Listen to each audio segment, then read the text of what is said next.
नवम में व्याकरण में पढ़ना है तुमको शब्द निर्माण। तो शब्द निर्माण में तुमको जानना होगा 3 चीज़: उपसर्ग, प्रत्यय और तीसरा है समास। 2 नंबर पे तुमको पढ़ना है अर्थ के आधार पर वाक्य के भेद। 3 नंबर में पढ़ना है अलंकार, पद परिचय।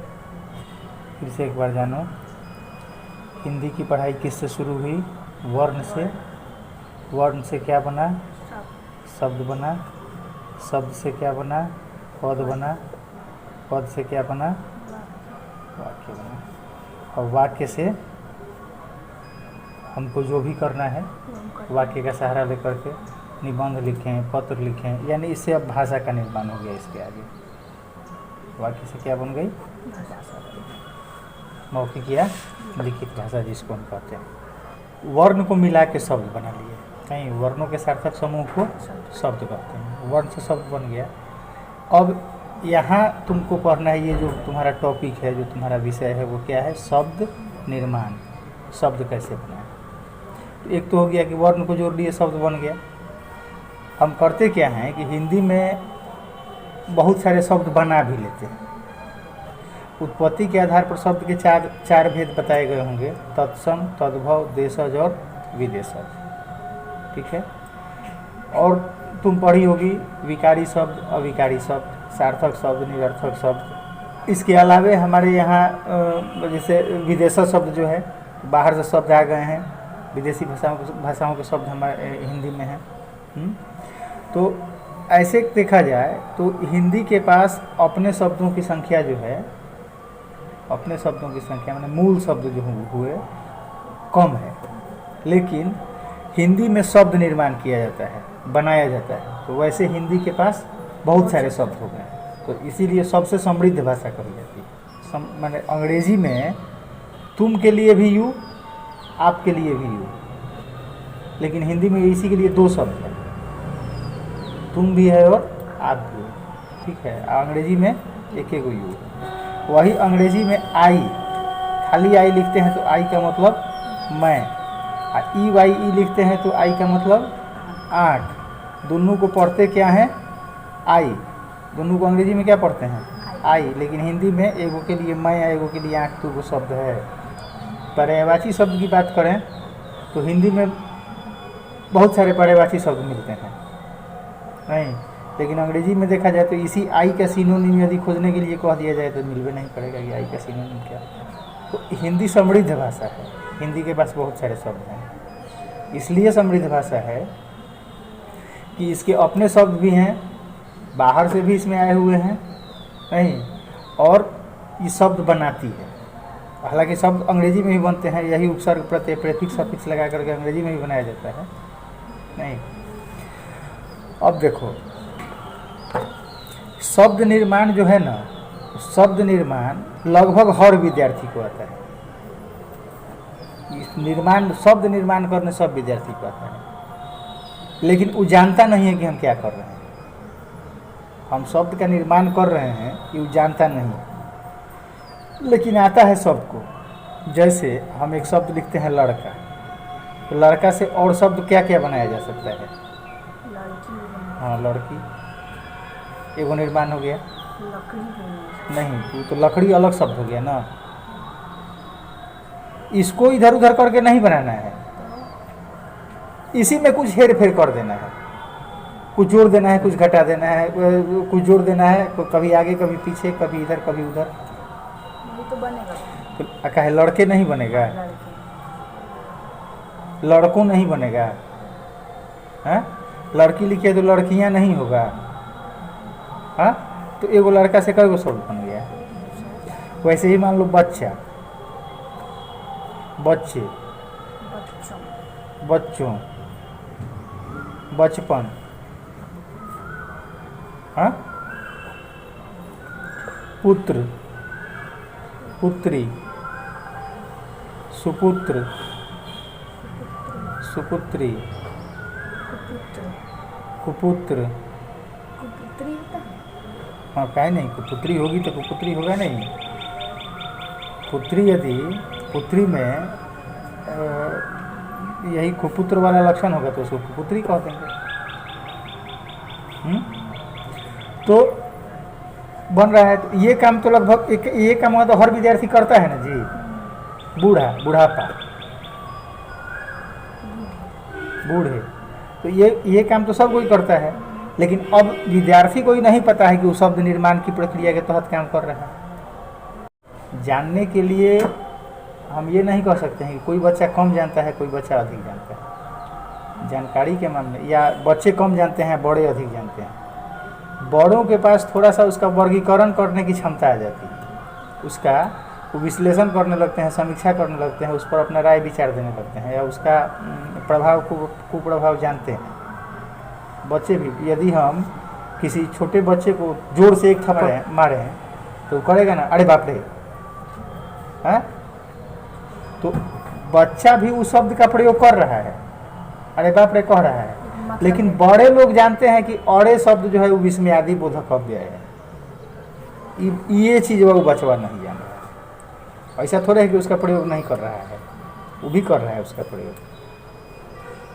नहीं, मतलब हम जितना जानते हैं उसमें थोड़ा बहुत इधर उधर जोड़ देंगे तो हाँ हम भी जानेंगे। हाँ, हम भी तो वो सारी जानकारी हमारे पास पहले से है, बस खाली उसमें कुछ सरप्लस कर लेना है, कुछ ऐड कर लेना है उसमें। ठीक है, इसी मामले में जानकारी के लिए हम बच्चों को बच्चा कहते हैं, चाहे बड़े होते हैं। किसी को नहीं समझ में आ रहा है कि क्या है, कोई छोटा बच्चा है तो पूछता है ना हमसे कि क्या है, तो प्रश्न सूचक वाक्य का प्रयोग तो कर ही रहा है। हमसे जब वो प्रश्न कर रहा है तो इसका मतलब है कि प्रश्न सूचक वाक्य बोल रहा है, लेकिन वो जो बोल रहा है खाली ये नहीं जान रहा है कि हमने जो बोला है वो प्रश्न सूचक वाक्य है। बच्चे को भी प्यास लगती है तो पानी मांगता है, लेकिन बड़े को पता है कि इसको हम इच्छावाचक वाक्य कह देंगे, छोटका नहीं जानता है ये चीज़, प्रयोग तो उसका कर ही रहा है।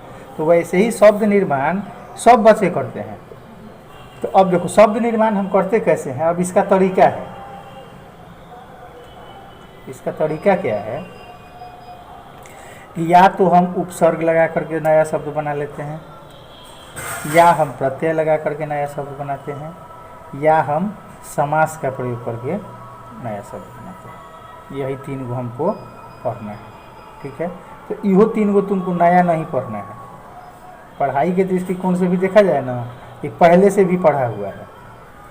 पुत्र को पुत्री बना दिए तो प्रत्यय लगाए हैं, पुत्र को सुपुत्र बना दिए तो उपसर्ग लगाए हैं। तो यही पुत्र जो है ये मूल शब्द कहलाएगा। क्या कहलाएगा? मूल शब्द। इसी मूल शब्द में हम क्या करते हैं कि प्रत्यय को हम शब्द के बाद में, उपसर्ग को हम शब्द के पहले जोड़ते हैं। मूल शब्द में हम जोड़ते हैं। परीक्षा के दृष्टिकोण से यदि देखा जाए तो 2 तरीके से प्रश्न पूछे जाएंगे। ठीक है, कहेगा कि पुत्र में उपसर्ग जोड़कर नए शब्द निर्माण कीजिए, पुत्र में प्रत्यय जोड़कर नए शब्द निर्माण कीजिए। ठीक है, या ऐसे लिख देगा कि उपसर्ग प्लस पुत्र प्लस प्रत्यय, माने उपसर्ग भी जोड़िए और प्रत्यय भी जोड़िए। एक ऐसे प्रश्न पूछा जाएगा तुमसे।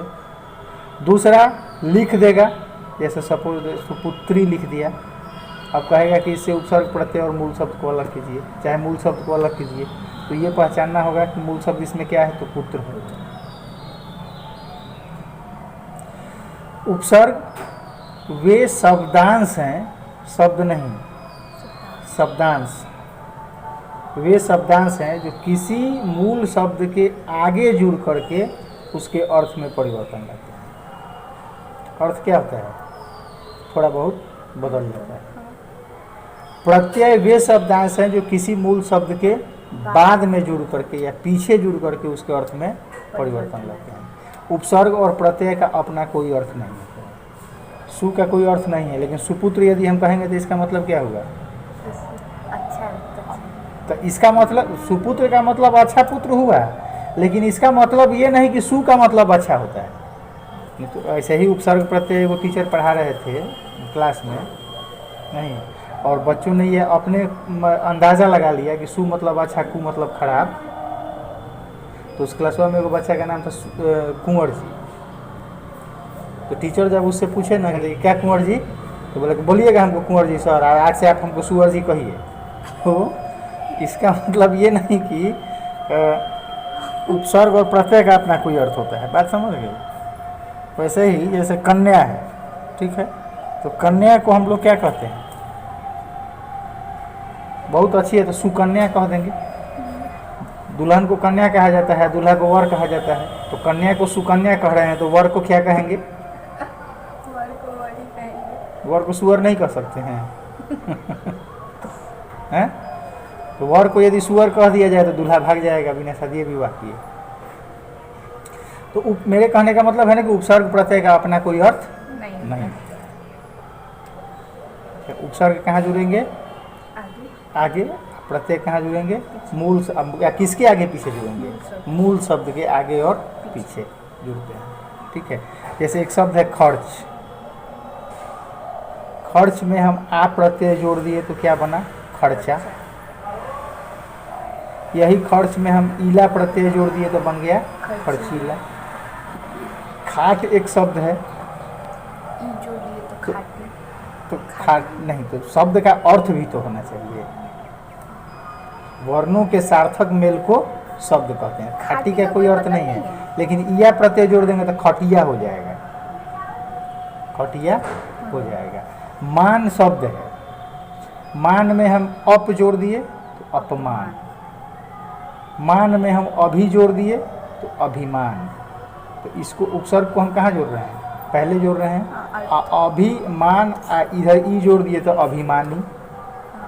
तो शब्द निर्माण में क्या क्या आया? उपसर्ग आया और प्रत्यय। उपसर्ग वे शब्दांश हैं जो किसी शब्द के आगे लग करके चाहे जुड़ करके शब्द के अर्थ में थोड़ा बहुत बदलाव लाते हैं। प्रत्यय वे शब्दांश हैं जो किसी शब्द के पीछे लग करके और इसके अर्थ में परिवर्तन लाते हैं, ठीक है।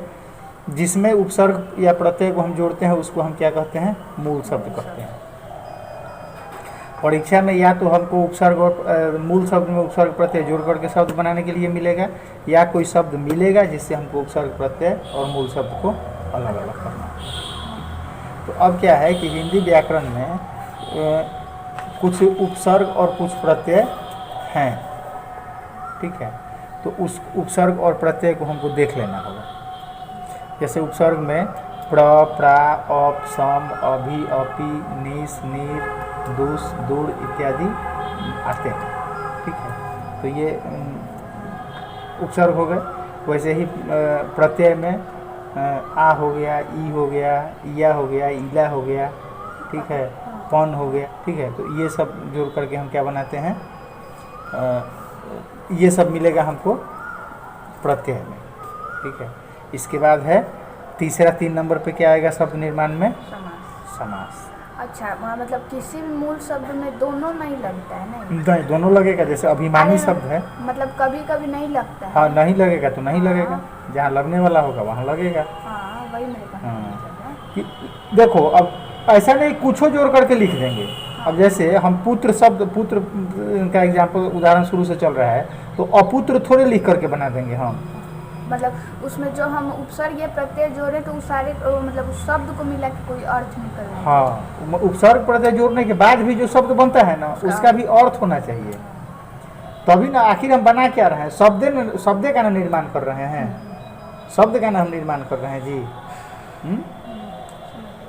इसके बाद समास है। समास बाद में देखा जाएगा।